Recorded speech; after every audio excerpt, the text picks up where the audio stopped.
Esto es la nueva enciclopedia temática, es el tomo 8 de Prehistoria e Historia Antigua, y en el capítulo que habla de las extrañas artes de la Gran Babilonia, comienza con su título: ¿Cómo se manifestaron las primeras inquietudes artísticas en los antiguos pueblos del cercano Oriente?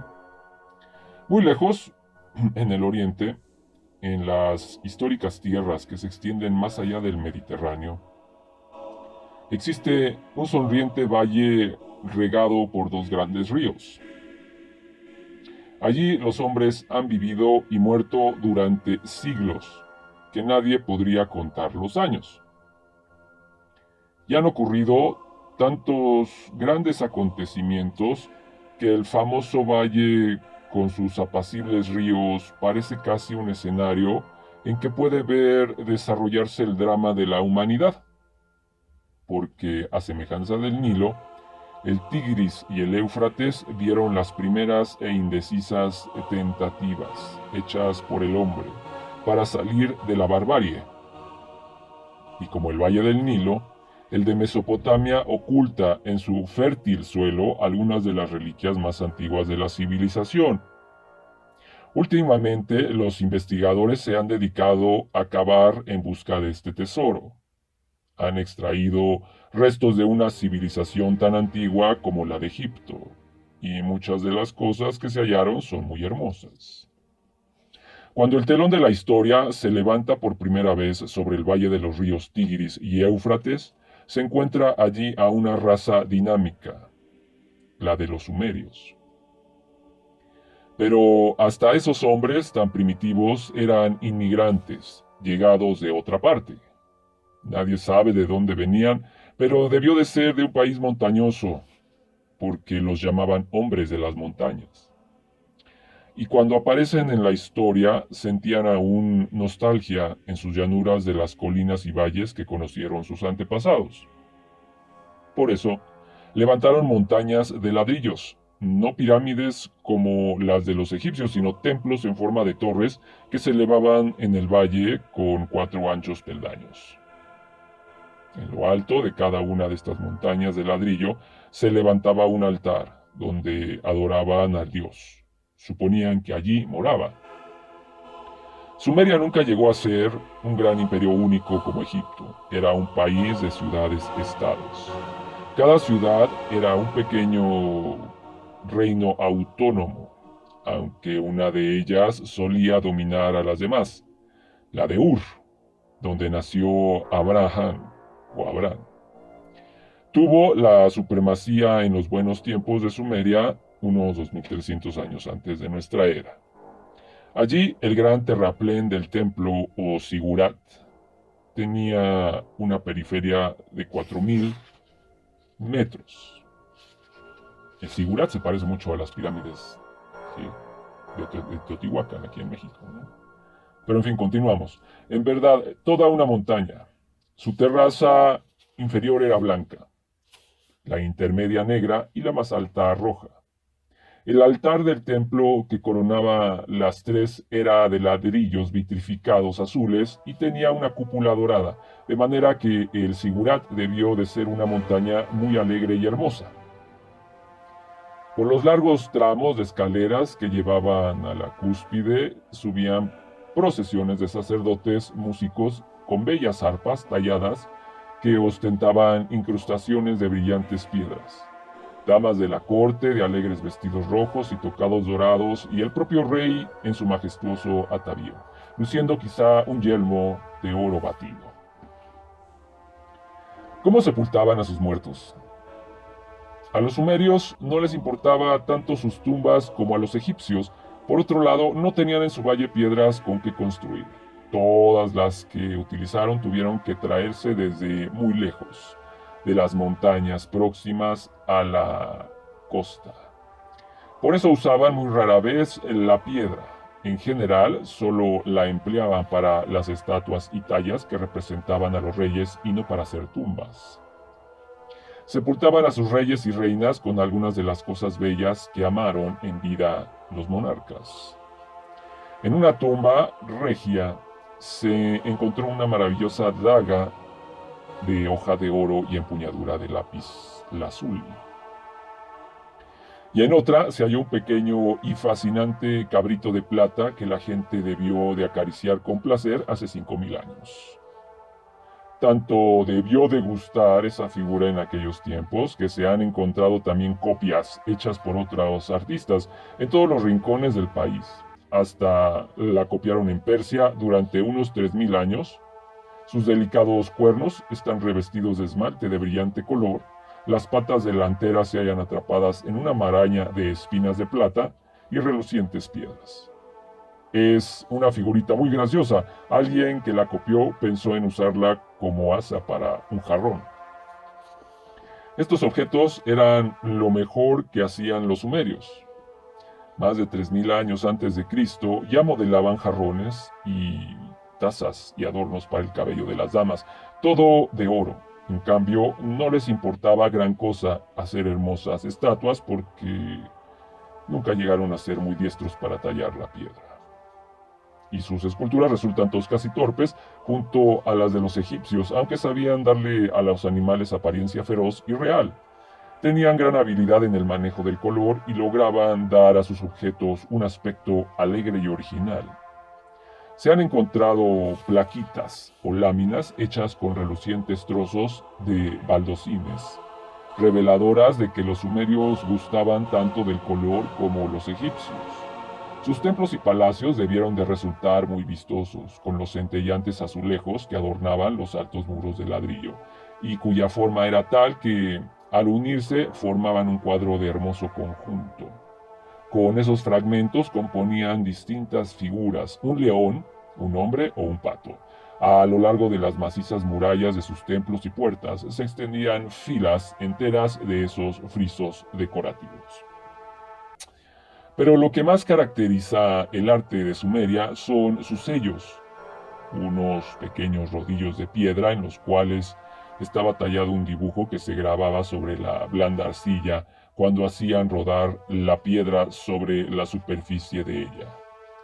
Con ellos, los sumerios firmaban sus cartas, y esos pequeños y útiles objetos se hallaban perforados por un lado, de manera que se les podía ensartar con una cuerda y llevarlos colgados del cuello. Otros pueblos, vencedores de los sumerios, se apoderaron de este pequeño invento. Un viajero griego contaba que en Babilonia todos los hombres llevaban un sello y un bastón. Los sumerios gobernaron en su hermoso valle durante muchísimo tiempo. Sus sigurats les daba una gran ventaja sobre los pueblos circundantes porque cuando una abundante crecida inundaba el valle de los dos grandes ríos, como sucedía a menudo, los sumerios estaban a salvo del agua en las torres de sus templos, mientras que las casas de los pueblos vecinos eran arrastradas por la corriente. El diluvio de que habla la Biblia fue una de esas grandes inundaciones que con frecuencia negaban los valles existentes a lo largo del Tigris y el Éufrates.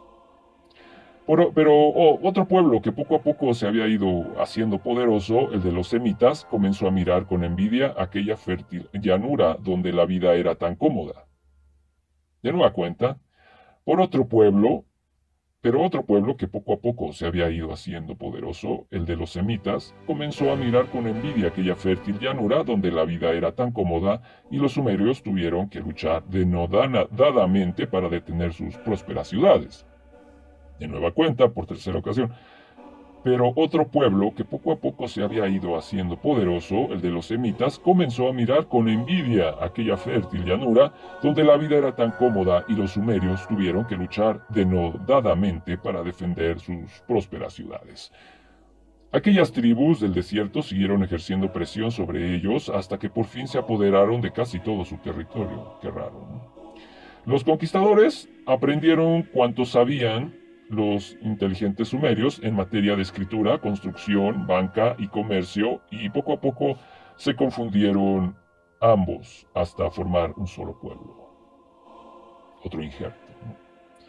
Una de las obras más bellas que de ellos se conserva es un bajorrelieve en el que aparece uno de sus reyes conduciendo a sus guerreros hacia la cumbre. Hacia la cumbre de una montaña. Al monarca se lo muestra en plena refriega con sus soldados arremolinados detrás de él, Su piel está apoyado triunfalmente sobre un enemigo caído a quien el rey ha atravesado con su lanza. El propio dibujo de la talla parece empujar la figura del rey cuesta arriba hacia la victoria. Se llama a este hermoso bajorrelieve tallado de Naram Sin, porque así se llamaba el rey cuya figura muestra. Fue cincelado aproximadamente en el año 2700 a.C. y constituye la primera gran obra de arte legada por la raza semítica. Raza semítica. Es lástima que hayan quedado tan pocas obras del primitivo arte semita. Fue entonces cuando los artistas por primera vez empezaron a captar el sentido del paisaje, algo que no había revelado jamás los egipcios y desde luego sabían representar con belleza y realismo toda clase de bestias auténticas o míticas. Habían aprendido a mirar a los animales, a admirar su fuerza plena de gracia y sus bellas proporciones, y en los siglos posteriores sus descendientes los imitarían en la creación de animales bellos e imponentes, los semitas. Se conservan muy pocas de las primitivas estatuas babilónicas, entre ellas hay la maciza figura de un rey llamado Gudea, un hombre rechoncho que parece casi formar parte de su silla, pero sus brazos están cruzados de manera vigorosa con aire aplomado, y su cuerpo tiene una redondez muy distinta del anguloso vigor de las estatuas egipcias. Resulta interesante observar que esa figura está tallada en la figura de Orita, la piedra usada en Egipto. Alguien tuvo que viajar tierra adentro para traerle al artista este durable material. Babilonia se convirtió en la ciudad principal del nuevo país. En otras páginas se narra cómo extendió su poderío por todas partes, hasta tocar los confines del imperio egipcio, que estaba en el apogeo de su grandeza. Por desgracia, no son muchos los tesoros babilónicos que han perdurado a través de los siglos. Los que conservan provienen de los palacios y no de las tumbas, y como la falta de piedra obligó a los babilonios a construir sus palacios con los ladrillos. Hoy solo quedan de sus grandezas o de su grandeza unos cuantos montones de polvo. Pero tenemos algunos de sus sellos cilíndricos y sus monjes o mojones de piedra y también varios bajorrelieves. Los sumerios les enseñaron a hacer los sellos, y por cierto que eran muy hermosos, ya que estaban tallados en piedra con exquisito cuidado. Hasta el más pequeño fragmento pétreo era preciso en aquel país sin piedras. Así como los babilonios habían vencido a otros pueblos, tuvieron que inclinarse a su vez en una raza que vivía en el norte del valle de los dos grandes ríos. Ese pueblo era el asirio, que desde el año 3000 a.C. moraba en su pequeña ciudad de Asur y cuyo poderío aumentó gradualmente hasta que alrededor del año 800 a.C. pudo conquistar el antiguo reino de Babilonia e imponer allí su dominio. El arte de un pueblo belicoso. Los asirios eran gente belicosa, afecta a la riqueza y a las conquistas. Qué raro, ¿verdad? ¿Qué pueblo no habrá deseado también eso? ¿O qué cultura? Desde su nueva capital, Nínive, llevaron el terror a todos los países vecinos. Su religión era dura y cruel, y entre sus deportes favoritos figuraba la cacería de león. Se conservaba la hermosa talla de una leona moribunda con muchas flechas clavadas en los costados, a pesar de lo cual, con sus últimas fuerzas, el animal se arrastra orgullosamente para afrontar a su enemigo. El artista que ejecutó este bajorrelieve había observado largamente los animales antes de cincelar su leona herida. Los asirios tuvieron la suerte de poseer más piedra que sus vecinos del sur y la usaron para revestir las murallas de sus palacios con miles de bajorrelieves que exhibían las hazañas de sus reyes. La piedra que usaba era el alabastro y también le servía para cincelar macizas estatuas.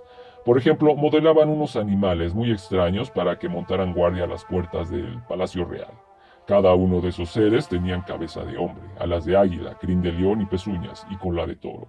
Los hijos de Israel los vieron durante su cautiverio en Babilonia y también se los encuentra en las visiones de los profetas Isaías y Ezequiel. De esas visiones, los últimos escritores cristianos separaron a los cuatro seres, el hombre, el águila, el león y el buey, y los usaron como los símbolos de los cuatro evangelistas. Los asirios tomaron esta idea de apostar animales como centinelas en una puerta de los hititas, otro pueblo antiguo que había creado un imperio en el Asia Menor, pocos siglos antes. De ellos, también aprendieron a revestir la parte inferior de sus murallas con frisos tallados, por extraño que ello pueda parecer, hoy. Los asirios no hacían casi pinturas independientes, pero eso significa que crecieron, o más bien carecieron del instinto del color. Les gustaba policromar las figuras cinceladas sobre un muro y tenían suntuosos mosaicos y ladrillos vitrificados. Finalmente, también Nínive sufrió la suerte de Ur y de la primitiva Babilonia. Se derrumbó alrededor del año 600 a.C. y, cosa extraña, volvió a caer bajo el yugo babilónico, pero ya no se trataba de los babilonios de antaño que volvieran al poder, sino de una nueva raza que había construido un imperio sobre las ruinas de la antigua Babilonia, un pueblo del desierto llamado los caldeos. Fue la época de mayor esplendor en la ciudad, los tiempos del famoso Nabucodonosor, cuya fama grandiosa y terrible han llegado a nosotros a través de las páginas de la Biblia. Construyó los famosos jardines colgantes y rodeó la soberbia ciudad de poderosas murallas. La puerta de la diosa Istar debió de ser espléndida. Cuando uno iba por la calle de las procesiones hasta la famosa puerta de Istar, lo escoltaba una larga fila de leones en los relucientes mosaicos vitrificados. Leones de color amarillo vivo que resultaban sobre un fondo azul con una guirnalda de flores encima, y sobre las puertas veíanse filas de alegres animales que se elevaban piso sobre piso hasta una altura de 13 metros. Así eran los suntuosos mosaicos que adornaban las murallas externas del palacio de Nabucodonosor, porque en Babilonia, como en Sumeria, los brillantes mosaicos vitrificados sustituían a las pinturas murales. Y luego, Babilonia volvió a caer en 539 a.C. Esta vez fueron las personas quienes, acaudillados por su emperador Ciro, tomaron la antigua ciudad. Su imperio debía ser el más grande del mundo antiguo, antes de la llegada del conquistador Alejandro. La rival feliz de Babilonia. Los nombres de los reyes persas, Ciro, Darío, Jerjes, son célebres aún, como asimismo lo es el esplendor de sus reinados en que sus arqueros extendieron el poder persa por toda el Asia Menor y hasta trataron de conquistar a la lejana Grecia. En una rutilante sucesión de mosaicos que cubren el palacio de Darío en Susa, puede verse una fila de esos arqueros marchando con sus lanzas, arcos y áljamas. Sus vestiduras de color amarillo y púrpura, o blanco y púrpura, están cubiertas de finos bordados y sus cabellos y barbas se hallan rizados como debieron de estarlo en los tiempos de la antigua Babilonia. Los persas aprendieron sin duda el arte de hacer esos relucientes mosaicos de los babilonios, a quienes vencieron porque los persas habían sido pastores en sus primeros tiempos, y como vagabundeaban con sus rebaños en busca de pastos, no necesitaban hermosos edificios ni bellos adornos para poner en ellos. Pero repentinamente, bajo la audaz acometida de sus conquistadores, se vieron con un imperio entre las manos y muchas ciudades que edificar. Hasta entonces, nunca había tenido que construir ciudades y en realidad no sabían hacerlo, de modo que estudiaron y aprendieron de los países que había subyugado y de los que intentaron avasallar. Babilonia, Asiria, Egipto, Grecia, todos les enseñaron algo. Su arte llenó de colorido, debió de ser deslumbrante en su tiempo, pero es muy poco lo que tiene de original. Los mosaicos vitrificados de Babilonia, los toros alados de Asia, las columnas de Egipto, todo esto fue a parar a las artes de Persa, al arte persa. Una de sus columnas nos ha dejado un tesoro, 2 toros, lomo contra lomo, magníficamente modelados en alabastro y oro, con una ornamentación de refinadas volutas. Los persas, sin embargo, aportaron a la dignidad plena de gracia de Egipto y al salvaje esplendor de Babilonia y Siria.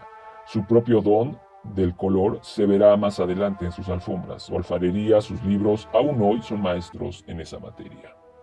Al desaparecer el imperio persa, desaparece también el arte del fértil valle. Al desaparecer el imperio persa, desaparece también el arte del fértil valle. Al desaparecer el imperio persa, desaparece también el arte del fértil valle, por el cual fluían los 2 grandes ríos, el Tigris y el Éufrates. Había sido macizo y majestuoso, rebosante de vivos colores y de fuerza y poder. Se había usado sobre todo como elemento decorativo para ayudarle al arquitecto y no para proporcionarle a la gente el placer de contemplar cosas bellas por la belleza en sí.